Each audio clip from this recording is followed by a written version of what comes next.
Hi, welcome back to my channel. ನನ್ನ ಗಂಡನ ತಮ್ಮ ಕುರುಡ. ಅವನಿಗೆ ಕಣ್ಣು ಕಾಣಿಸ್ತಾ ಇರಲಿಲ್ಲ. ಆದ್ದರಿಂದ ಅವನ ಎಲ್ಲ ಕೆಲಸವನ್ನು ನಾನೇ ಮಾಡಬೇಕಾಗಿತ್ತು. ಅವನು ಬಟ್ಟೆ ಬದಲಾಯಿಸೋದು, ಸ್ನಾನ ಮಾಡಿಸೋದು, ಇದೇ ರೀತಿ ಪ್ರತಿಯೊಂದನ್ನು. ಇತ್ತೀಚೆಗೆ ಬೇಸರವಾಗ್ತಾ ಇದೆ. ಅವನು ವಯಸ್ಸಿಗೆ ಬರ್ತಾ ಇದ್ದಾನೆ.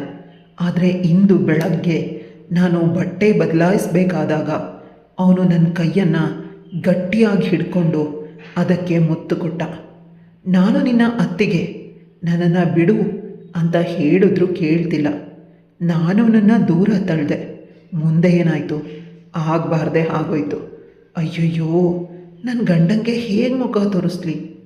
ಅಂಥದ್ದೇನಾಯಿತು ತಿಳ್ಕೋಬೇಕು ಅಂತಂದರೆ ಈ ಕಥೆನ ಎಲ್ಲೂ ಸ್ಕಿಪ್ ಮಾಡಿದೆ ಕೊನೆ ತನಕ ಕೇಳಿಸ್ಕೊಳ್ಳಿ. ಕತೆ ತುಂಬಾ ಚೆನ್ನಾಗಿದೆ. ನನ್ನ ಹೆಸರು ಪವಿತ್ರ. ಅಪ್ಪ ಅಮ್ಮನ ಮುದ್ದಿನ ಮಗಳು.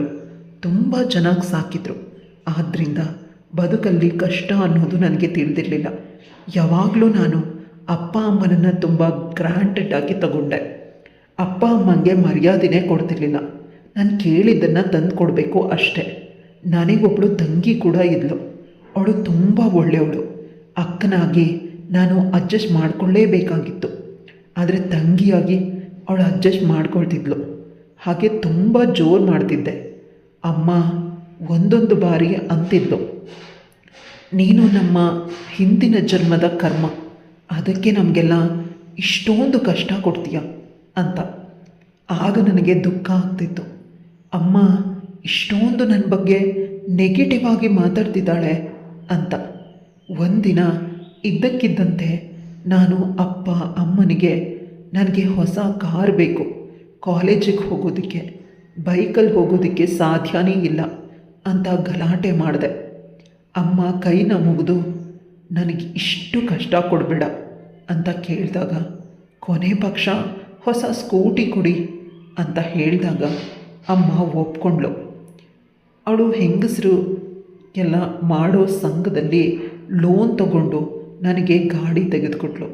ಅಪ್ಪ ಹೇಳಿಬಿಟ್ಟಿದ್ರು, ಅವಳು ಇನ್ನೇನಾದರೂ ಮಾತಾಡಿದ್ರೆ ಸುಮ್ಮನೆ ಬಿಡೋದಿಲ್ಲ, ಅವಳನ್ನು ಇದ್ದೇ ಕೊನೆ ಬಾರಿ ಅಂತ ಹೇಳಿಬಿಡು. ಮುಂದಿನ ವಾರ ಗಂಡಿನ ಕಡೆಯವ್ರು ಬರ್ತಾರೆ. ತುಂಬ ಒಳ್ಳೆಯವನು ಹುಡುಗ, ತುಂಬ ಶ್ರೀಮಂತರು, ಇನ್ನೇನು ಬೇಕು ಇವಳಿಗೆ ಅಂತ ಹೇಳಿದಾಗ ಇವಳು ಕೋಪ ಮಾಡಿಕೊಂಡ್ಳು. ಹುಡುಗನನ್ನು ನೋಡಬೇಕು ಅಂತ ಆಸೆ ಪಟ್ಲು. ಹುಡುಗನ ಕಡೆಯವರು ಬಂದಾಗ ಇವಳು ನಿಜವಾಗ್ಲೂ ಖುಷಿಯಿಂದಾನೇ ಇದ್ಲು. ಹುಡುಗ ಶ್ರೀಮಂತನಾಗಿ ನೋಡೋದಕ್ಕೆ ಆ್ಯಾವ್ರೇಜ್ ಆದರೂ ಸಾಕು. ಆದರೆ ಹುಡುಗ ಕಪ್ಪಗಿದ್ದಾನೆ. ಇವಳಿಗವನನ್ನು ನೋಡಿ ಭಯ ಆಯಿತು. ಯಾವುದೇ ಕಾರಣಕ್ಕೂ ನಾನಂತೂ ಇವನನ್ನು ಮದುವೆ ಆಗೋದಿಲ್ಲ. ವಯಸ್ಸಲ್ಲಿ ಸ್ವಲ್ಪ ದೊಡ್ಡವನು ಅಂತ ಅನಿಸುತ್ತೆ. ಇವೆಲ್ಲ ತುಂಬ ಕಷ್ಟ ಅಂತ ಅಂದ್ಕೊಂಡ್ಳು. ಅವಳಪ್ಪ ಇದ್ದೇ ಹುಡುಗನನ್ನು ಮದುವೆ ಆಗಬೇಕು ಅಂತ ಹಠ ಹಿಡಿದಾಗ ಅವಳು ವಿಧಿ ಇಲ್ಲದೆ ಅವನನ್ನು ಪ್ರತಿದಿನ ಪೀಡಿಸ್ತಿದ್ದ. ಪ್ರಕಾಶನ ಹಿಂದೆ ಓಡಿ ಹೋದ್ಲು. ಪ್ರಕಾಶ ಅವಳು ಕಾಲೇಜಲ್ಲಿ ಇದ್ದ ಸುಂದರವಾದ ಯುವಕ. ಅವನು ಓದ್ತಾನೆ, ಸೆಲೆಕ್ಷನ್ ಆಗಿದೆ, ಕೈ ತುಂಬ ಸಂಬಳ ಬರುತ್ತೆ. ಅವನ ಬಳಿ ದುಡ್ಡಿಲ್ಲ ಅಂತ ನಾನು ದುಡ್ಡನ್ನು ಸಂಪಾದಿಸ್ತೀನಿ ಅಂದರೂ ಕೂಡ ಅವಳು ಒಪ್ಪಿರಲಿಲ್ಲ. ಈಗ ಇವಳು ವಿಧಿ ಇಲ್ಲ, ಅವನನ್ನು ಒಪ್ಪಲೇಬೇಕು, ಅವನನ್ನು ಪ್ರೀತಿಸಲೇಬೇಕು. ಯಾಕಂದರೆ ಅವಳಪ್ಪ ಒಬ್ಬ ವಿಕಾರವಾದ, ಏನಕ್ಕೂ ಸುಖಕ್ಕೆ ಬಾರದ ಹುಡುಗನನ್ನ ಜೊತೆ ಮದುವೆ ಮಾಡಿಬಿಡ್ತಾನೆ. ಆದರೆ ನಾನು ಸುಂದರವಾದ ಬದುಕನ್ನು ಕಟ್ಕೊಳ್ಬೇಕು ಅಂದ ಅವಳು ಹಗಲು ರಾತ್ರಿ ಕಷ್ಟಪಡ್ತಿದ್ಳು. ಈಗ ಒಂದೇ ಒಂದು ಕ್ಷಣದಲ್ಲಿ ಅವಳ ಸಂಪೂರ್ಣ ಬದುಕು ನಾಶವಾಗಿ ಹೋಗುತ್ತೆ. ಅವಳ ತಂಗಿ ಕೂಡ ಸಪೋರ್ಟ್ ಮಾಡಿದ್ಲು. ಅಪ್ಪನಿಗೆ ಎದುರು ಹಾಕ್ಕೊಂಡ್ಳು. ತಂಗಿ ಈ ಬಾರಿ ಅಕ್ಕನಿಗೆ ಮಾಡ್ತಿದ್ದ ಮೋಸನ ನೋಡಿ ಬೇಸರ ಮಾಡಿಕೊಂಡ್ಳು. ಅಕ್ಕ, ನೀನು ಹೆದರಬೇಡ, 2 ದಿನ ಕೊಡು, ಅಪ್ಪ ಸರಿ ಹೋಗ್ತಾರೆ, ಅಮ್ಮನಿಗೆ ನಾನು ವಿವರಿಸಿ ಹೇಳ್ತೀನಿ ಅಂತ ಅವಳು ಸಮಾಧಾನ ಮಾಡಿದ ಮೇಲೆ ಪವಿತ್ರ ಓಡಿ ಹೋಗಿದ್ದು ಮೊದಲು ಪ್ರಕಾಶಂಗೆ ಅರ್ಥ ಆಗಲಿಲ್ಲ. ಇವಳು ಯಾಕೆ ಬಂದಿದ್ದಾಳೆ ಅಂತ. ನಂತರ ತಿಳಿದು ಇವಳು ಪ್ರೀತಿಸಿ ಬಂದಿಲ್ಲ ಅಂತಂದರೂ ಅವಳು ನನ್ನ ಪ್ರೀತಿ ಮಾಡಲೇಬೇಕು, ಆ ರೀತಿ ಮಾಡ್ತೀನಿ ಅಂತ ಅವನ ಪ್ರೀತಿ ಸಾಗರದಲ್ಲಿ ಅವಳನ್ನು ತೇಲಿಸ್ದ. ಅವಳು ಲಿವಿಂಗ್ ರಿಲೇಷನ್ಗೆ ಒಪ್ಕೊಂಡ್ಳು. ಸ್ವಲ್ಪ ದಿನ ಬೇಕಾದರೆ ಇದ್ದು ಹೊರಟೋಗ್ಬೋದು ಅನ್ನೋದು ಅವಳ ಭಾವನೆ ಆಗಿತ್ತು. ಅವಳು ತುಂಬ ಮಾಡ್ರನ್ ಕಾಲದವಳು. ಆದರೆ ಪ್ರಕಾಶ ಒಪ್ಪಲಿಲ್ಲ. ಯಾರಾದರೂ ಬಂದರೆ ಏನು ಸಮಾಚಾರ, ನನ್ನನ್ನು ಮತ್ತು ನಿನ್ನನ್ನು ತುಂಬ ಕೇವಲವಾಗಿ ನೋಡ್ತಾರೆ. ನಾವಿರೋದು ಸಣ್ಣ ವಠಾರದಲ್ಲಿ, ಮದುವೆ ಆಗಿಲ್ಲವಾದರೆ ವಠಾರವನ್ನು ಖಾಲಿ ಮಾಡಬೇಕು ಅಂದಾಗ ಅವಳು ವಿಧಿ ಇಲ್ಲದೆ ಅವನ ಜೊತೆ ಮದುವೆಗೆ ಒಪ್ಕೊಳ್ತಾಳೆ. ಮದುವೆ ಬಹಳ ಬೇಗ ಹಾಗೆ ಹೋಗುತ್ತೆ. ಮದುವೆಯಾದ ದಿನಕ್ಕೆ ಅವಳು ನಾಟಕ ಆಡೋದಕ್ಕೆ ಶುರು ಮಾಡ್ತಾಳೆ. ಅದು ನೋವು ಇದು ನೋವು ಅಂತ. ಪ್ರಕಾಶ ಒಳ್ಳೆಯ ಸಾಫ್ಟ್ವೇರ್ ಕಂಪನಿನಲ್ಲಿ ಕೆಲಸಕ್ಕೆ ಹೋಗ್ತಿರ್ತಾನೆ. ಕೈ ತುಂಬ ಸಂಬಳ ಬಂದರೂ ಇವಳ ಖರ್ಚು ಜಾಸ್ತಿ. ಪ್ರಕಾಶನಿಗೆ ಅಪ್ಪ ಅಮ್ಮ ಯಾರೂ ಇರೋದಿಲ್ಲ. ಅವರೊಂದು ತಮ್ಮ ಹುಟ್ಟಿದಾಗಲೇ ಈ ಪ್ರಪಂಚವನ್ನು ಬಿಟ್ಟು ಹೊರಟೋಗಿರ್ತಾರೆ. ಇವನ ತಮ್ಮ ಒಬ್ಬ ಇರ್ತಾನೆ. ಅವನ ಸಂಪೂರ್ಣ ಜವಾಬ್ದಾರಿ ಪವಿತ್ರಾಳ ಮೇಲೆ ಬಿದ್ದಿರುತ್ತೆ. ಅವನನ್ನು ನೀನು ಚೆನ್ನಾಗಿ ನೋಡ್ಕೊಳ್ಬೇಕು. ಅವನನ್ನು ನೀನು ಎಷ್ಟು ಚೆನ್ನಾಗಿ ನೋಡ್ಕೊಳ್ತೀಯೋ ಅಷ್ಟು ನಿನಗೆ ಸಿಗುತ್ತೆ ಅಂತ ಪವಿತ್ರಾಳಿಗೆ ಹಣದ ಆಸೆ ತೋರಿಸಿ ಅವಳ ತಮ್ಮನನ್ನು ನೋಡ್ಕೊಳ್ಳೋದಕ್ಕೆ ಹೇಳ್ತಾನೆ. ಅವಳಿಗೆದೆಲ್ಲ ಇಷ್ಟ ಇಲ್ಲದೇ ಇದ್ದರೂ ಅವಳು ಸಹಾಯ ಮಾಡಲೇಬೇಕು ದುಡ್ಡಿಗಾಗಿ. ಯಾಕಂದರೆ ಬೆಳಗ್ಗೆ ದೇವಸ್ಥಾನಕ್ಕೆ ಹೋಗಿದಾಗ ಅವಳ ಅಪ್ಪ ಅಮ್ಮ ಸಿಕ್ಕಿದ್ರು. ದೇವರ ಬಳಿ ಅರ್ಚನೆ ಮಾಡಿಸ್ಬೇಕಾದಾಗಲೂ ಕೂಡ ಅವಳ ಹೆಸರನ್ನು ಅವ್ರು ಯಾರೂ ಹೇಳಲಿಲ್ಲ. ತಂಗಿ, ಅಪ್ಪ, ಅಮ್ಮ 3 ಜನರ ಹೆಸರನ್ನು ಹೇಳಿದ್ರು. ಪುರೋಹಿತರು ಹೇಳ್ತಾರೆ, ಇನ್ನೊಬ್ಬಳು ಮಗಳು ಇದ್ದಾಳೆ ಅಲ್ವಾ ಅಂದಾಗ, ಇಲ್ಲ ಅವಳು ನಮ್ಮ ಪಾಲಿಗೆ ಅಂತ ಹೇಳಿಬಿಟ್ರು. ನಾನು ತುಂಬ ಕಷ್ಟದಿಂದ ಬಂದವನು. ನನ್ನ ಜೊತೆ ನೀನು ಕೂಡ ಅಲ್ಪ ಸ್ವಲ್ಪ ಸಹಾಯ ಮಾಡಬೇಕು ಅಂತ ಅವನು ಕೇಳ್ದ. ದುಡ್ಡಿನ ಸಹಾಯ ಇಲ್ಲ ಅಂದರೂ ಮಾನಸಿಕವಾಗಿ ನನಗೆ ನೆಮ್ಮದಿ ಬೇಕು ಅಂತ ಹೇಳಿದ. ಈಗ ಇವಳಿಗೆ ಅಪ್ಪ ಅಮ್ಮನ ಮನೆಯ ಬಾಗಿಲು ಸಂಪೂರ್ಣವಾಗಿ ಮುಚ್ಚೋಗಿದೆ. ಏನಿದ್ರೂ ಪ್ರಕಾಶನ ಮನೆಯ ಬಾಗಿಲು, ಪ್ರಕಾಶನನ್ನು ಇವಳು ತುಂಬ ಚೆನ್ನಾಗಿ ನೋಡ್ಕೊಳ್ಬೇಕು. ಇಲ್ಲ ಅಂದರೆ ಅವಳಿಗೇನೂ ಸಿಗೋದಿಲ್ಲ ಅನ್ನೋದು ಅರ್ಥ ಆಗಿದೆ. ಇವತ್ತು ಬೆಳಗ್ಗೆ ಪ್ರಕಾಶನ ತಮ್ಮ ಅವಳು ಸೊಂಟನ ನೋಡ್ತಿದ್ದ. ಆದ್ದರಿಂದ ಅವಳು ಕೋಪದಿಂದ ಅವನ ಕೆನ್ನೆಗೆ ಹೊಡೆದ್ಲು. ಅತ್ತಿಗೆ ಅಂತ ತಿಳಿಯದೆ, ನನ್ನ ಜೊತೆ ಕೆಟ್ಟದಾಗಿ ನಡ್ಕೊಳ್ತೀಯ, ನಿನಗೆ ಸರಿಯಾಗಿ ಮಾಡ್ತೀನಿ ಅಂತ. ಆಗ ಪ್ರಕಾಶ ಇವಳು ಕೆನ್ನೆಗೆ ಹೊಡೆದ. ಈ ಮನೆಗೆ ಬಂದು ಎಷ್ಟು ದಿನ ಆಗಿದೆ, ನನ್ನ ತಮ್ಮನ ಬಗ್ಗೆ ಈ ರೀತಿಯ ಇಲ್ಲ ಸಲ್ಲದ ಅಪವಾದ ಹೊರಿಸೋದಕ್ಕೆ ನಿನಗೆ ಎಷ್ಟು ಧೈರ್ಯ ಅಂತ ಅವಳು ಎಕ್ಸ್ಪ್ಲೇನ್ ಮಾಡಿ ಹೇಳಿದ್ರು ಕೂಡ ಅವನು ಕೇಳ್ತಾ ಇಲ್ಲ. ಕೊನೆಗೂ ತಿಳಿತು, ನನ್ನ ತಮ್ಮ ಕುರುಡ. ಅವನಿಗೆ ಚಿಕ್ಕಂದಿನಲ್ಲಿ ಏನೋ ಒಂದು ಆಕ್ಸಿಡೆಂಟ್ ಆಗಿ ಕಣ್ಣು ಹೋಯಿತು. 2 ಕಣ್ಣು ಕಾಣೋದಿಲ್ಲ. ನನ್ನ ಅಪ್ಪ ಅಮ್ಮ ಕೂಡ ಅದೇ ಆಕ್ಸಿಡೆಂಟಲ್ಲಿ ಹೊರಟೋದ್ರು. ಅವತ್ತಿನಿಂದ ಇವತ್ತಿನವರೆಗೂ ನಾನು ಅವನನ್ನು ಚಿಕ್ಕ ಮಗು ಥರ ನೋಡಿಕೊಂಡು ಬಂದಿದ್ದೀನಿ.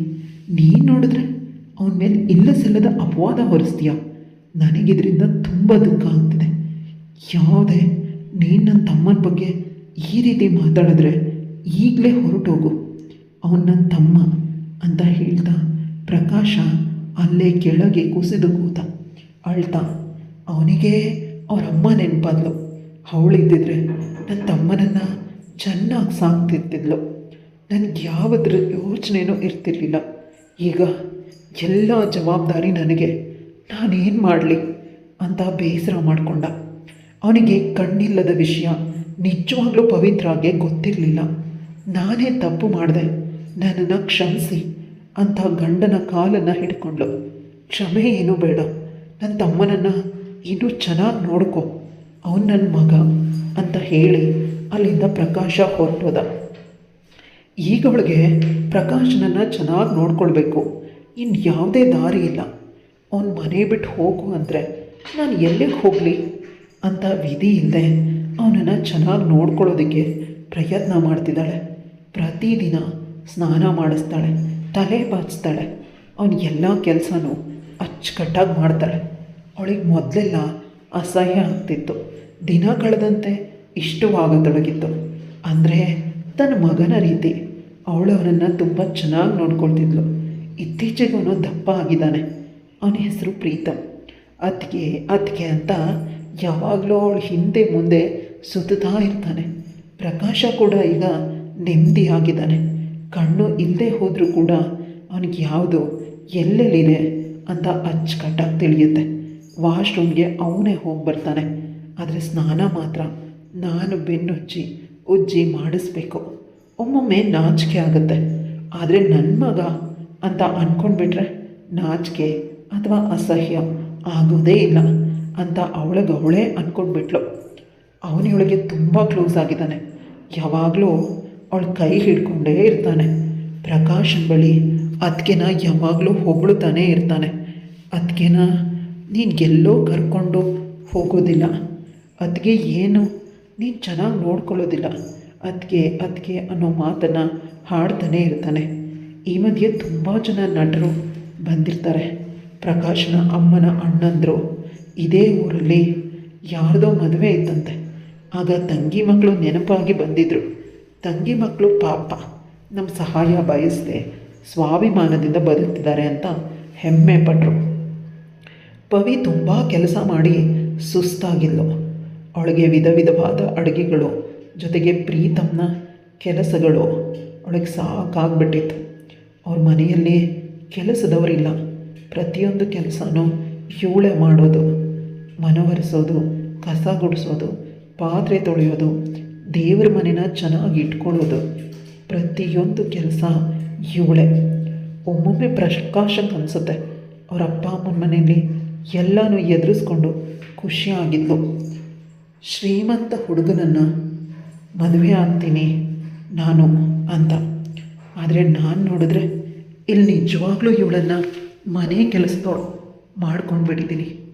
ಆದರೆ ಒಂದಂತೂ ಆಗ್ತಿಲ್ಲ, ಇವಳು ಯಾಕೆ ಇಷ್ಟೊಂದು ಸಹಿಸ್ಕೊಳ್ತಿದ್ದಾಳೆ ಅಂತ ಅವನಿಗೆ ಭಯ ಆಗ್ತಿದೆ. ಅದಕ್ಕಾಗಿ ಅವನು ಇತ್ತೀಚೆಗೆ ಮನೆಗೆ ಬರೋದು ತೀರಾ ರಾತ್ರಿ ಆದಮೇಲೆ. ಹಗಲು ರಾತ್ರಿ ಅವಳ ಕನಸನ್ನು ಈಡೇರಿಸಬೇಕು ಅಂತ ಕಷ್ಟಪಡ್ತಿದ್ದಾನೆ. ಅದು ಪವಿತ್ರಾಗೂ ಕೂಡ ಗೊತ್ತಿಲ್ಲ. ಬಂದಿದ್ದಾನೆ.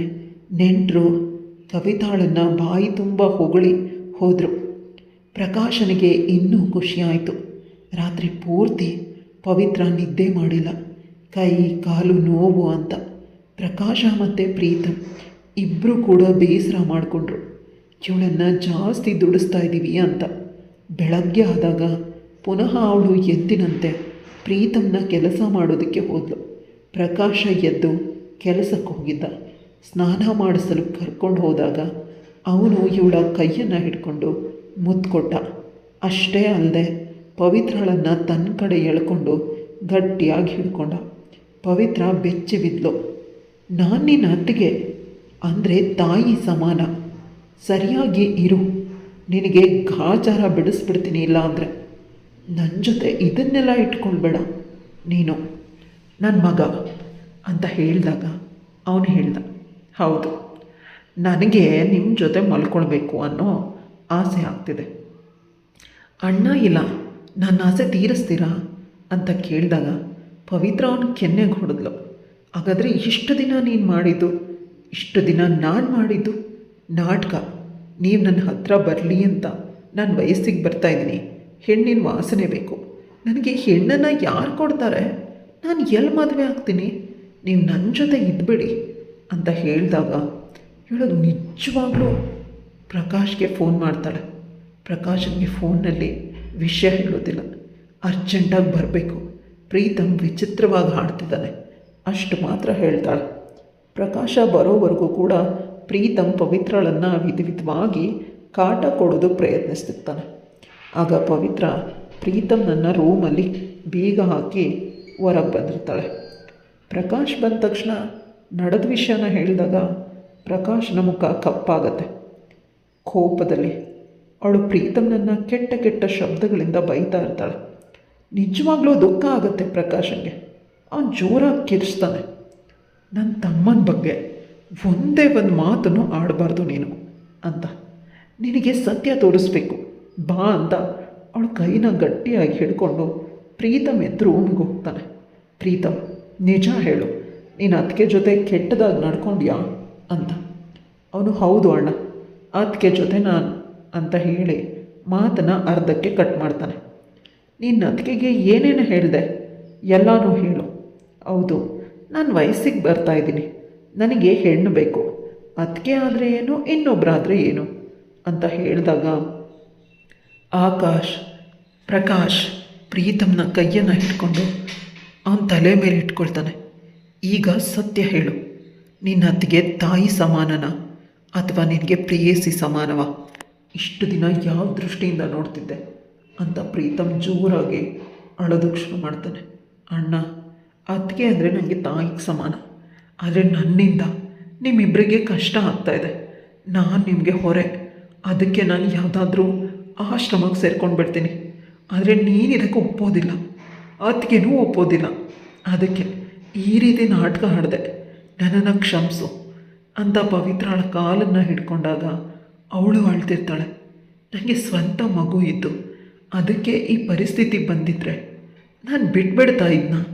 ಇಲ್ಲ ತಾನೇ, ನೀನು ಕೂಡ ನನ್ನ ಅದೇ ಥರನೇ ಅಂತ ಅವಳು ಅವನನ್ನು ಗಟ್ಟಿಯಾಗಿ ತಪ್ಪಿಕೊಂಡು ಅಳೋದಕ್ಕೆ ಶುರು ಮಾಡಿದ್ಲು.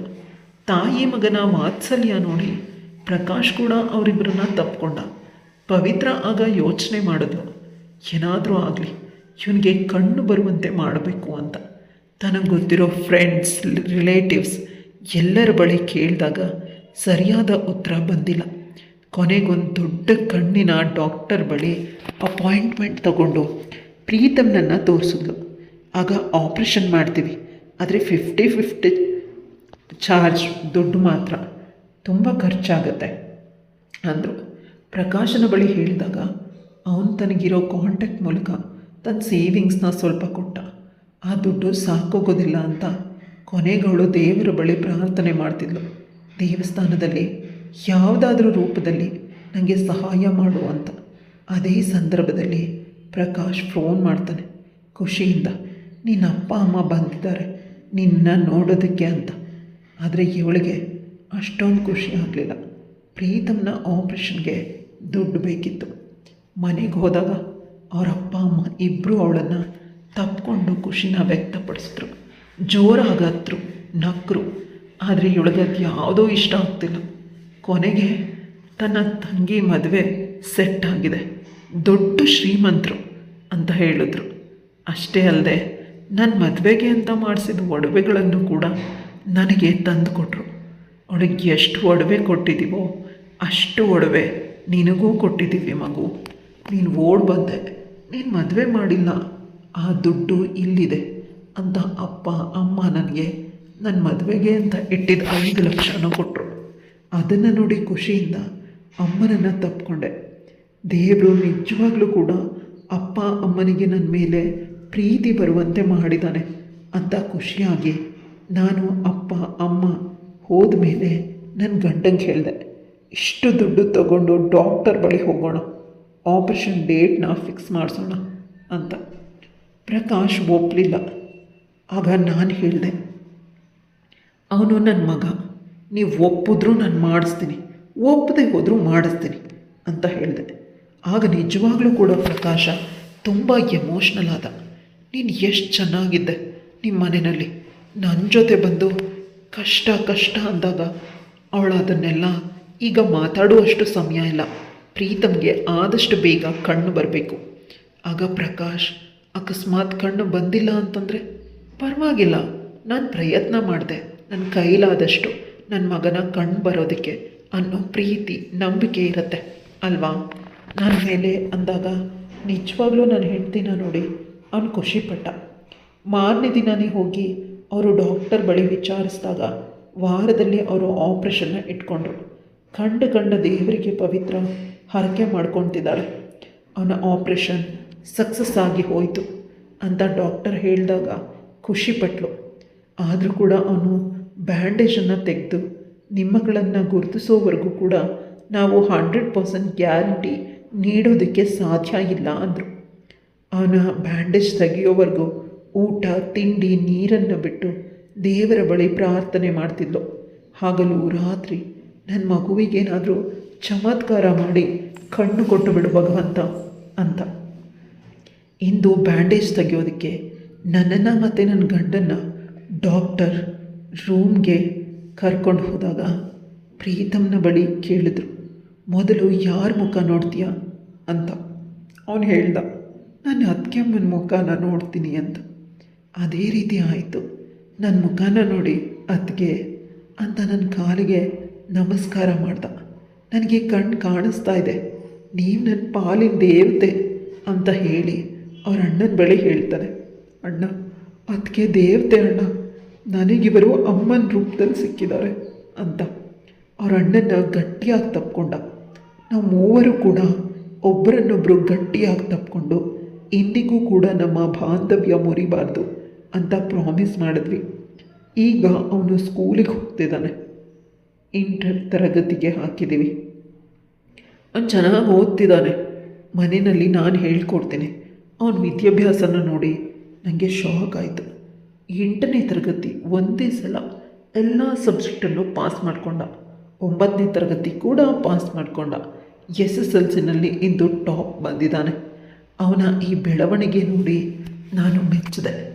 ಅವನ ಹೆಲ್ತ್ ಮಾರ್ಕ್ಸ್ ಕಾರ್ಡ್ಗೆ ಎಲ್ಲಿ ಬೇಕಾದರೂ ಸೀಟ್ ಸಿಗುತ್ತೆ, ಯಾವ ಕಾಲೇಜ್ ಬೇಕಾದರೂ ನನ್ನ ಮಗ ಚೆನ್ನಾಗಿ ಓದ್ತಿದ್ದಾನೆ ಅಂತ ನಾನು ಖುಷಿ ಪಡ್ತಿದ್ದೆ. ಅದೇ ಸಮಯದಲ್ಲಿ ನಾನು ಪ್ರೆಗ್ನೆಂಟ್ ಅನ್ನೋ ವಿಷಯ ತಿಳಿತು. ಪ್ರೀತಮ್ಗೆ ಹೇಳಿದಾಗ ಅವನು ನನಗೆ ಪುಟ್ಟ ತಮ್ಮ ಬರ್ತಾನೆ ಅಂತ ಖುಷಿಪಟ್ಟ. ಪ್ರಕಾಶ್ ಗಟ್ಟಿಯಾಗಿ ನನ್ನನ್ನು ತಪ್ಪಿಕೊಂಡು ನನ್ನ ಹಣೆ ಮುತ್ತು ಕೊಟ್ಟರು. ಅವ್ರ ಖುಷಿ ಹೇಳತೀರದು. ಇದೇ ರೀತಿ ನೆಮ್ಮದಿಯಿಂದ ನಮ್ಮ ಸಂಸಾರ ಸಾಗ್ತಾ ಇದೆ ಆನಂದದಿಂದ. ಕತೆ ಎಲ್ಲಿಗೆ ಮುಗಿಯುತ್ತೆ? ಕತೆ ಇಷ್ಟ ಆಗಿದ್ರೆ ಲೈಕ್, ಶೇರ್, ಕಮೆಂಟ್ ಮಾಡೋದನ್ನು ಮರಿಬೇಡಿ. ಇಂತಹ ಇನ್ನಷ್ಟು ಇಂಟ್ರೆಸ್ಟಿಂಗ್ ಕತೆಗಳಿಗಾಗಿ ನನ್ನ ಚಾನಲ್ನ ಸಬ್ಸ್ಕ್ರೈಬ್ ಮಾಡ್ಕೊಳ್ಳಿ.